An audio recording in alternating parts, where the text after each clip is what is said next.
Steph Curry now has the most career playoff games with 5 made threes and 5 assists, and he just needed 30 career playoff games to do that.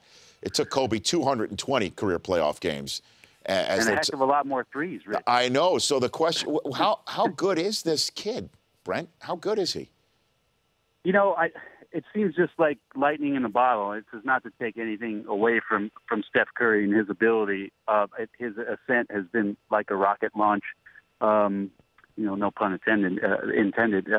It's the fact that the game has changed around him and that he's kind of the exact prototype. I guess he shatters the mold, but he is the exact guy for this type of game to come along at this time, that it's lightning in a bottle. And he is phenomenal in terms of what he does, you know, of course, with the basketball, his shooting range, but the timing of everything from Steph Curry seems to be just completely appropriate to where the game is headed.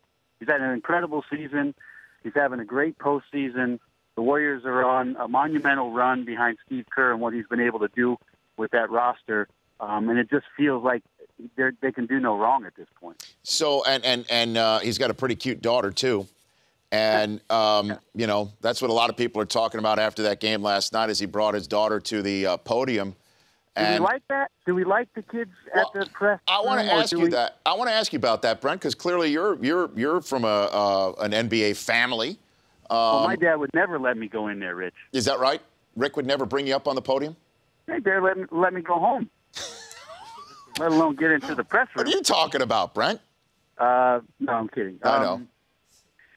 I don't know. It's a great way to deflect a bunch of boring questions. I can tell you that. You know, you bring your son or your daughter into the press room, and they're sitting with you, and instead of answering 15 questions, you might get 6 or 7 because your youngster's acting up a little bit, or needs to go home, or it's time for the bottle.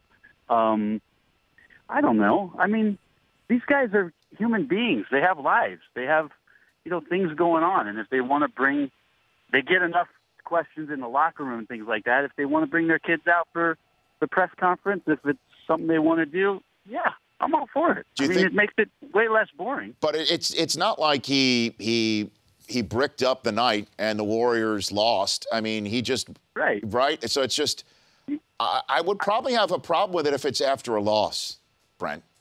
Yeah.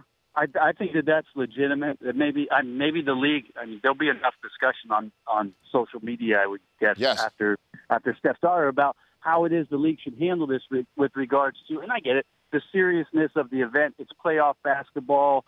Guys have legitimate questions, and there's journalists out there who are trying to do a job. They'd like to ask about some strategy and this, that, and the other. And there's plenty of opportunities, I will say this, to do that before it is that said player goes into the press room for the major presser after the game, that you can still get to the player for those serious type questions. But yeah, maybe there is precedent about, hey, if you win. I mean, most of the time this happens at home, right, Rich? Because the families are there and they're not traveling usually during the playoffs. Right. So it ends up most of the time being a winning team's player that's in there with their kids. The Rich Eisen Show, weekdays at noon Eastern on Audience.